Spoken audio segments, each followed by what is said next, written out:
ఏడాదికేడాది పెరుగుతూనే ఉన్న పుస్తకాల సంచి బరువు పసిపిల్లలపై తీవ్ర ప్రభావం చూపుతోంది. చదివేది 1వ తరగతే అయినా వారి పుస్తకాల బరువు చూస్తే కనీసం 5 కేజీలు ఉంటోంది. ప్రభుత్వ పాఠశాలలతో పోలిస్తే ప్రైవేటు పాఠశాలల విద్యార్థుల సంచి బరువు ఇంకాస్త ఎక్కువగా ఉంటోంది.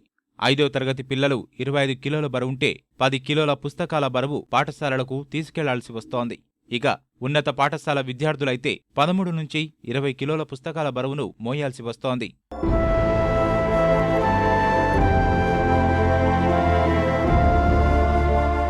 పిల్లల పుస్తకాల బరువు పెరగడాన్ని తల్లిదండ్రులు తప్పుపడుతున్నారు. వారి పుస్తకాల సంచిని ఒక్కోసారి తాము కూడా మోయలేక ఇబ్బంది పడుతున్నామంటున్నారు. పిల్లవాడు తల్లిదండ్రుల సాయం లేకుండా పుస్తకాల సంచి తీసుకుని పాఠశాలకు వచ్చే పరిస్థితి కనిపించడం లేదు. అంటే స్టాండర్డ్ ఇప్పుడు మా పాపలో వచ్చేసి ఒకరు ఫస్ట్ క్లాసు, ఒకరు వచ్చేసి థర్డ్ క్లాసు చదువుతున్నారండి. ఆ ఫస్ట్ క్లాసు థర్డ్ క్లాస్కి అనేది వాళ్ళ ఏజ్కి తగ్గట్టు బుక్స్లు హెవీగా ఉన్నాయి. బుక్స్ వాళ్ళు ఆ బుక్స్ ప్లస్ క్యారియరు మోసుకొని క్లాస్లో కూడా బయట మనం ఎంట్రన్స్లో వదిలిపెడితే క్లాస్లో కూడా మోసుకొని వెళ్ళే స్టేజ్లో లేరు. మా అభిప్రాయం ప్రకారం అవి తగ్గిస్తే చాలా బాగుంటుంది. బుక్కులు వెయిట్ బాగా పెంచారు. పెంచి తర్వాత కొద్దిగా బరువు అయిన పిల్లకాయలకేమో, కానీ ఇంక మనం స్కూల్కి పోవాలి, ఇంకా పిల్లకాయలు చదవడం కోసం చూసుకున్నాం. దానికి బండ్లో పోయి దింపుతాను, తీసుకొని రెడీ చేస్తాను. ఇబ్బందిగా ఉంది, కానీ ఇంకా వెహికల్ తీసుకొని పోయి దింపుతాను, దగ్గర పోయి దింపేసిపోతాను. వెయిట్ బుక్కులు ఎక్కువ వెయిట్ ఉన్నాయి, ఇంకా విషయాలు పెరిగింది, బాగా పెరిగింది.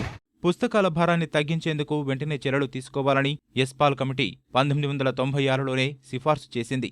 1 నుంచి 5వ తరగతి విద్యార్థుల పుస్తకాల బరువు 2 నుంచి 3 కిలోలు మాత్రమే ఉండాలని, 10వ తరగతి విద్యార్థులకు 5 కిలోలు మాత్రమే ఉండాలని సూచించింది. ఈ కమిటీ సూచన మేరకు ప్రభుత్వం జీవో తెచ్చి చేతులు దులుపుకోవడం వల్ల అది అమలుకు నోచుకోవడం లేదు. భారమైన పుస్తకాల సంచి పిల్లల్లో అనేక రుగ్మతలకు కారణమవుతోంది. వాళ్ళకి అప్పుడే ఎదిగే ఎముకల్లో ఆ ఒత్తిడి వల్ల ఎదుగుదల తగ్గిపోతుంది. అలాగే విపరీతమైన బరువు మోయడం వల్ల వెన్నుపూసలు, నాడీ వ్యవస్థ దెబ్బతిని వెన్ను నొప్పి, నడుము నొప్పి, మెడ నొప్పి, తలనొప్పి, మైగ్రెయిన్ రావడానికి కూడా ఈ పుస్తకాల బరువు కారణం అవుతుందని.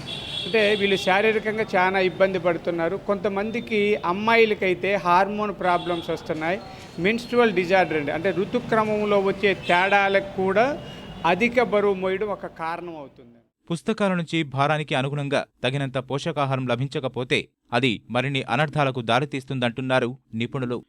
వాళ్ళకి బోన్స్లో కానీ, మజిల్స్ కానీ, మస్కులర్ పెయిన్స్ కానీ వచ్చేదానికి అవకాశం ఉంటుంది. దీనికోసం కాల్షియం, న్యూట్రిషన్ ఫుడ్ వీళ్ళకి పిల్లలకి మినరల్స్, మనకి ఐరన్ ఇవన్నీ కూడా ఇస్తే అది ప్రివెంట్ చేయొచ్చు.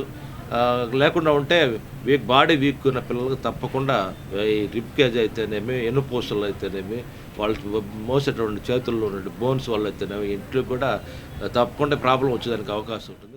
విద్యా విధానంలో మార్పులు తీసుకొచ్చి పిల్లల పుస్తకాల సంచి భారం తగ్గించకపోతే చిన్నారుల బంగారు భవితను మనమే చేజేతులా నాశనం చేసిన వారమవుతామంటున్న నిపుణుల సూచనలను ఇకనైనా పాలకులు చెవికెక్కించుకోవాలి.